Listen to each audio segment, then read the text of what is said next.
move to our next speaker, which is Dr. Lakhvinder Singh.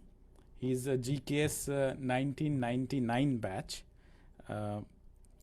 And to tell you a little bit about Dr. Lakhvinder Singh, he's a director of Peace Program at the Asia Institute in Seoul. He holds 2 doctorates, one in Korean Studies at Sungkungwan University in Seoul and Korea, and the other one in International Politics from Jawaharlal Nehru University, Delhi. He also holds postdoctoral fellowship from the Harvard University in the practice of trade policy in the United States. Dr. Singh is a central figure in Korea-India relations and is popularly called the father of India-Korea strategic partnership. Dr. Singh has more than 20 years of experience working in Korea and is well known in business and academic circles, and has more than 350 published papers and articles to his credit. His book on South Korea Strategic Cooperation was published in November 2014 by Gangnam University Press. Recently, he was conferred upon the honorary citizenship of Seoul for his leading work in promoting closer ties between the 2 countries. With these words, may I now please welcome Dr. Lakhvinder Singh for his talk.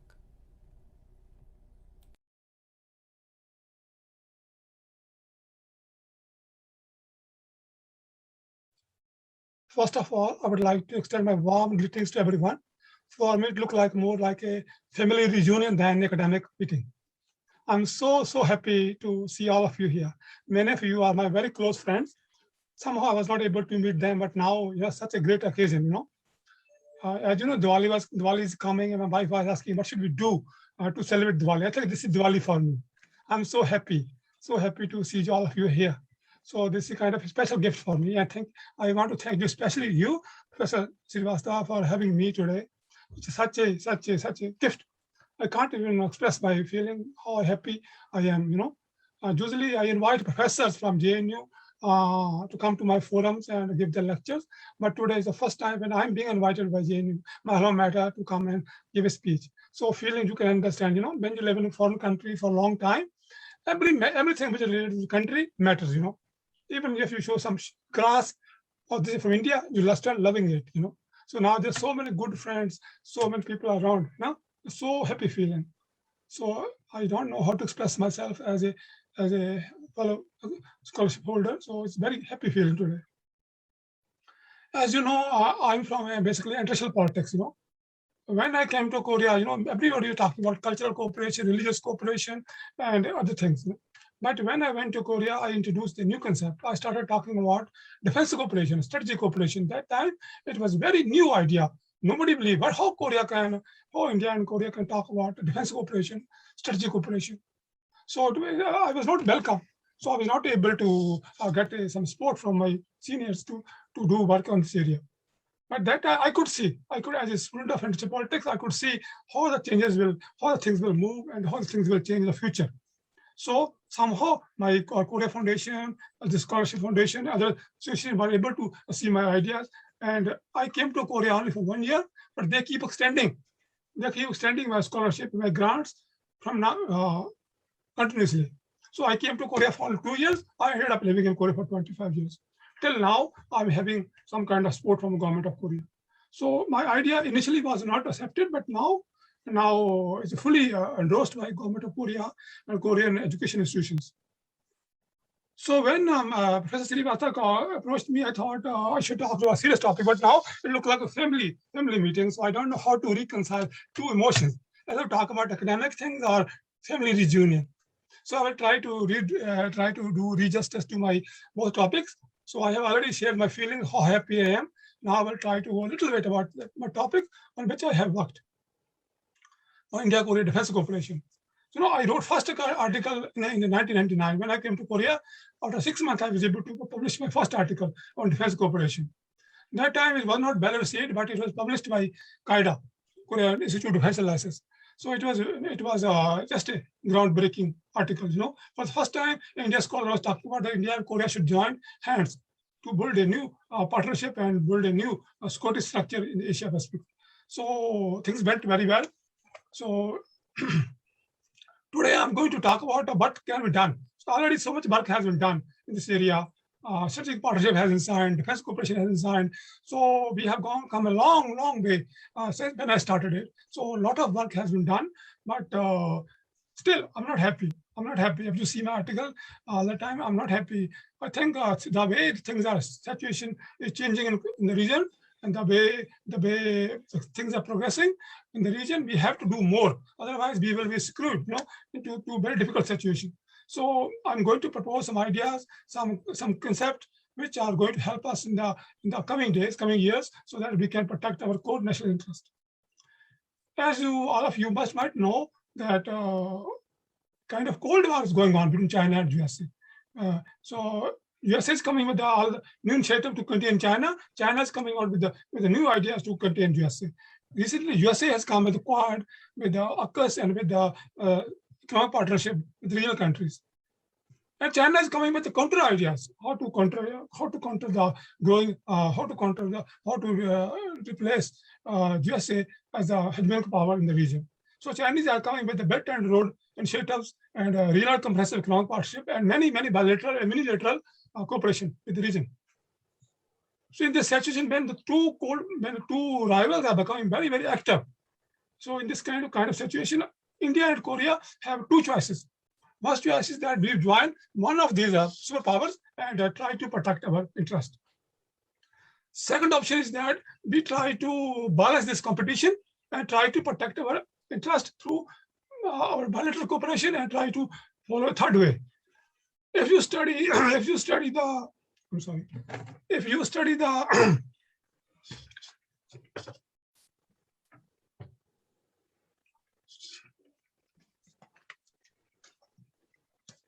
you study the recent policy choices of South Korea and India, you will see that both South Korea and India are trying to follow independent foreign policies. And they don't want to become a part of superpower arms race. So if you study, Korea has refused. Even though Korea is a very strong partner of USA, Korea has refused to endorse Quad. And Korea has refused to join AUKUS. And Korea has refused to join US-led multilateralism. So, despite having become a close partner of USA, China, for the first time, we can see the gap is increasing between USA and Korea. Korea has no attention to become a part of a power struggle, become a point of a new rivalry between two superpowers. Same is with India.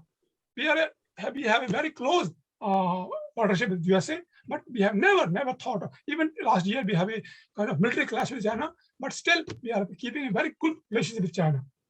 Our partnership with BRICS, with SCO, and with even Wuhan Spirit is going similarly.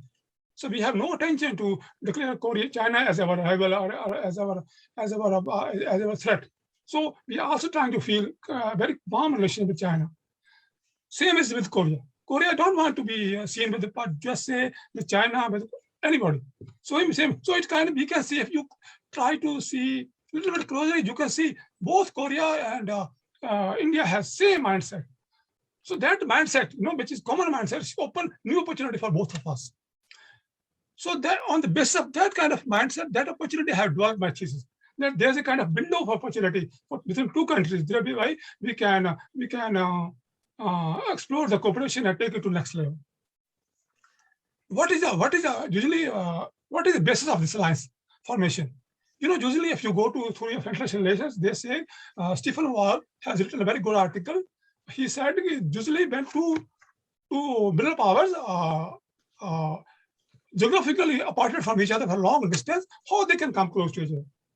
There must be some push for some strong reason when they come too close to each other. So two factors have been identified to bring them closer. One is the smaller powers try to protect their unique cultural and historical identity.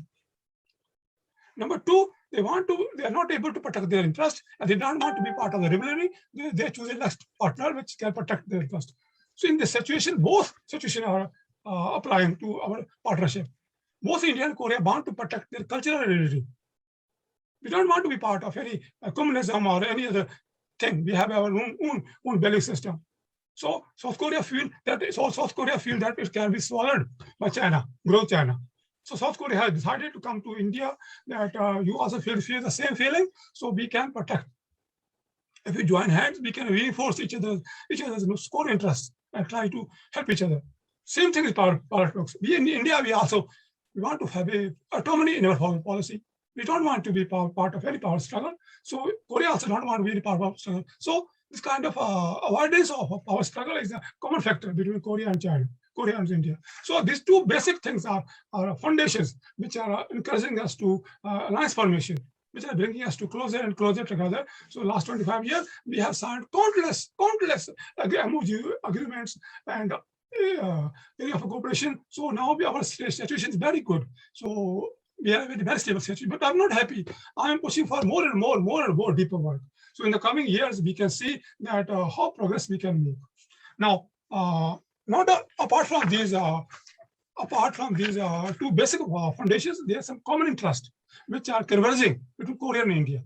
I have identified two common interests. Number one is common political value. Both South Korea and India are democracy.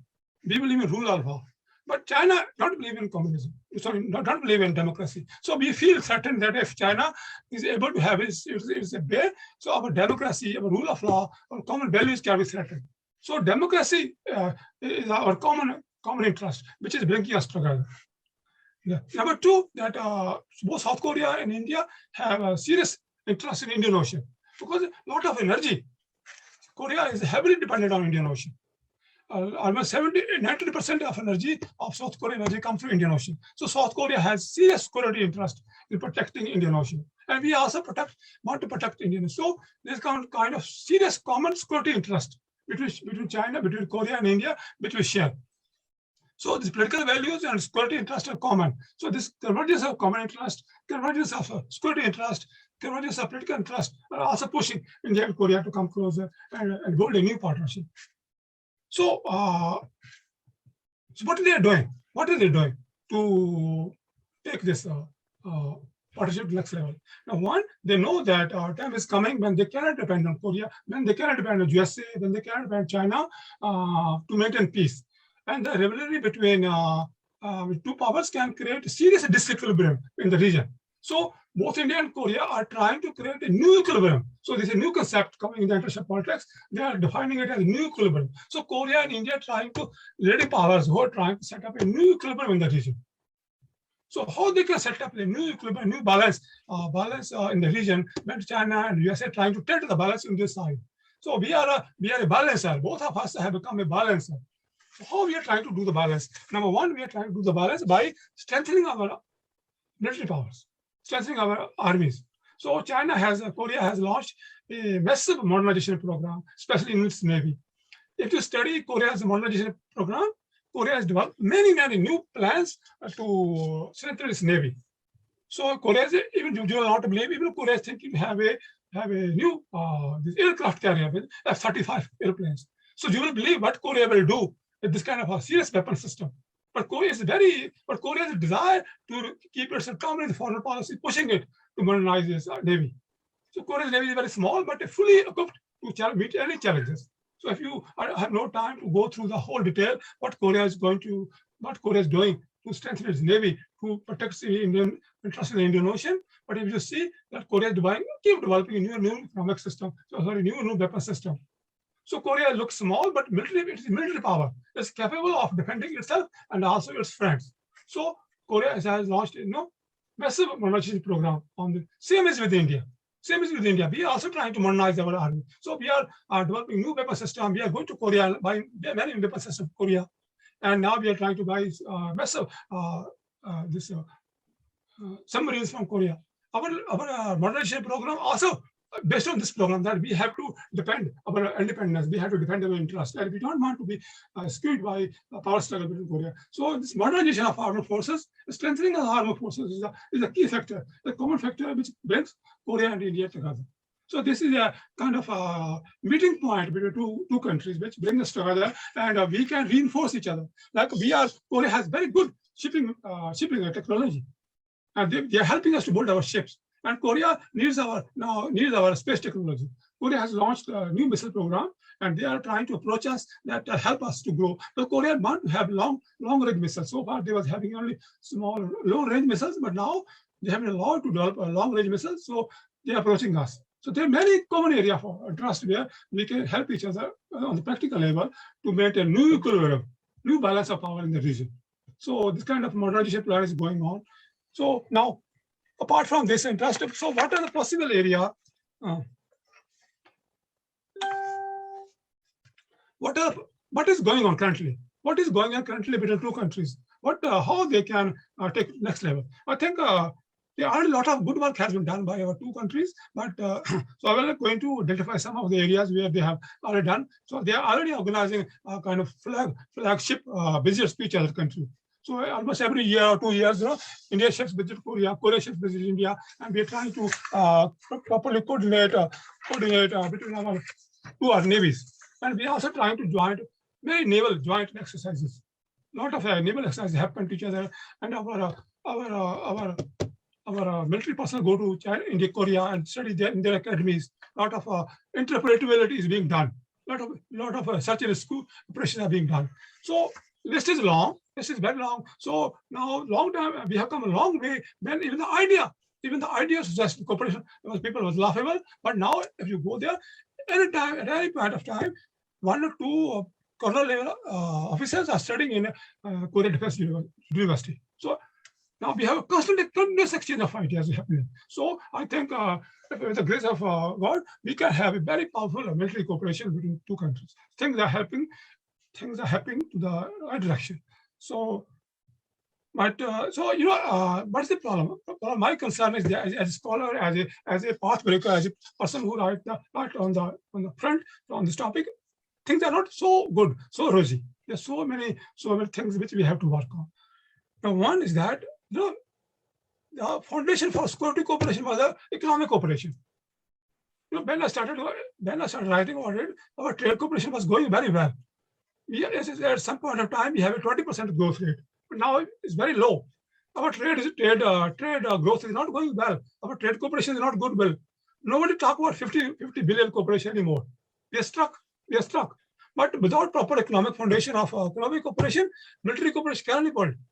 Somehow we have lost the track. So I want to strongly strengthen that. If we really want to have a stronger partnership with Korea, the defense establishment, we have to strengthen our economic partnership because that is the foundation. But so far we have lost the track. A comprehensive economic partnership has collapsed. Nothing is working. Nobody, Indian diplomats in Korea, not even talk about it. 50 billion trade. I have never listened to any Indian diplomat in Korea talking about in any seminar or trying to do what we can do to get $50 billion trade. It's almost forgotten target. So we have to bring in proper measures so that we can start rethinking in those terms. 50 billion trade. And if you go back a little 4 or 5 years, in 2013, I wrote an major article that Korea is going to achieve 100 billion trade. 100 billion. So I'm the one of those people who are talking about 100 billion trade. But now we are talking about only 24 billion trade. So bad. How can we build a stronger partnership if the trade is not growing? Korea is based on international trade. If trade is not there, nothing is there. We Indian cannot simply ignore this basic fact that economic cooperation is the foundation of strategic cooperation.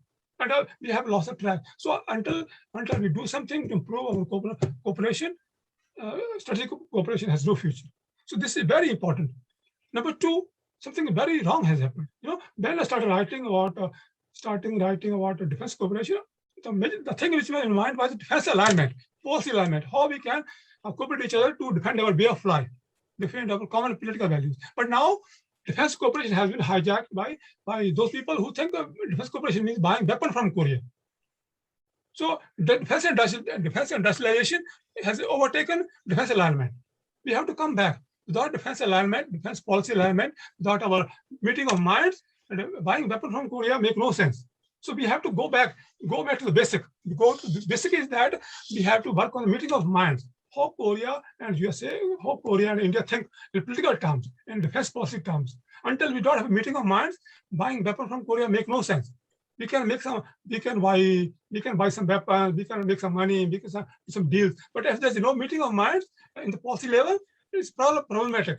We simply cannot just pretend that nothing happened. So this is very serious. This is very serious problem.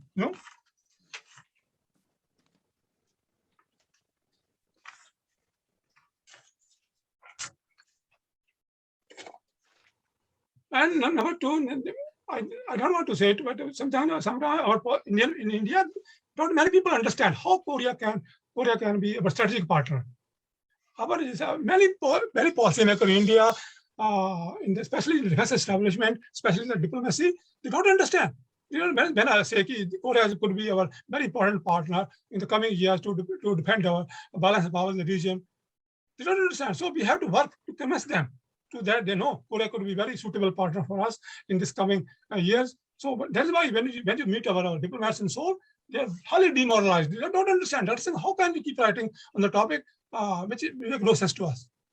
So we have to keep up this our campaign, write more and more articles, more and more discussion, and more and more concepts, so that our diplomats, our officials can be convinced that yes, Korea could be our suitable partner. If you now, situation is very bad. In the embassy, not many people in Indian embassy in Korea, not many people are convinced that Korea could be our suitable partner. They are not convinced. They think no, Korea is too far away. So we scholars have to do a lot of work in the coming year to set a conceptual framework that Korea could play a very important role in the Indian Ocean, in the rivalry between US and China. And so we have to go long way. And we have to think new imperatives which can push India and Korea together. I think that's all I can say now. Thank you so much for having me. I hope my topic was not so boring that in this situation. Thank you so much. Thank you so much, Dr. Lakhvinder Singh. Thank you, sir, very much for your very enlightening remarks on the defense and security cooperation between India and Korea.